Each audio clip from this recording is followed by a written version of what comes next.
उद्या जर तुम्ही त्यांच्यासोबत गेले तर तुमची जी प्रॉपर्टी त्यांनी सील केली ती सोडवतील असं तुम्हाला म्हणायचं? नाही, माझ्यावरती यापूर्वी अनेकदा मला या सूचना आलेल्या आहेत. मला तुरुंगात पाठवण्याआधीच माझ्यावर दबाव होता की तुम्ही पक्ष सोडा, शिवसेना सोडा, उद्धव ठाकरेंना सोडा. तुमची माझी संपत्ती त्याच्या आधी जप्त केली होती कारण नसता. संपत्ती कुठे? राहतं घर आहे हो मुंबईतलं. अहो, मध्यमवर्गीय मराठी माणसाचं राहतं घर किती मोठं असणार? 1000 स्क्वेअर फूट, 500 स्क्वेअर फूट. तेही ईडीनं जप्त केलं. ईडीनं आमचं राहतं घर जप्त केलं. त्या घरात मी राहतो ते राहतं घर, वडिलोपार्जित जमीन जप्त केली. किती? 40 गुंठे.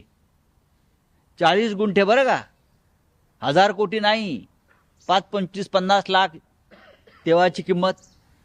पण आम्हाला त्रास द्यायला ही आमचं घर, आमची गावची जमीन अलिबागची जप्त केली आणि असं दाखवलं की मनी लॉन्ड्रिंगच्या पैशातून. अरे कसलं मनी लॉन्ड्रिंग? सेशन कोर्टानं उडवून लावलं यांच्या मनी लॉन्ड्रिंगच्या केसेस सगळ्या आमच्या विरुद्धच्या.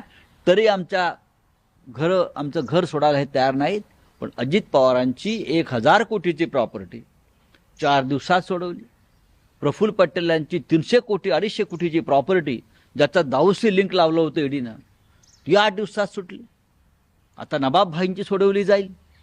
भाजपमध्ये जा आणि आपल्यावरची कारवाई थांबवा, आपली संपत्ती जी आहे ताब्यात घ्या, अशी एक नवी ऑफर भाजपने दिलेली आहे. पण आम्हाला ही ऑफर मान्य नाही.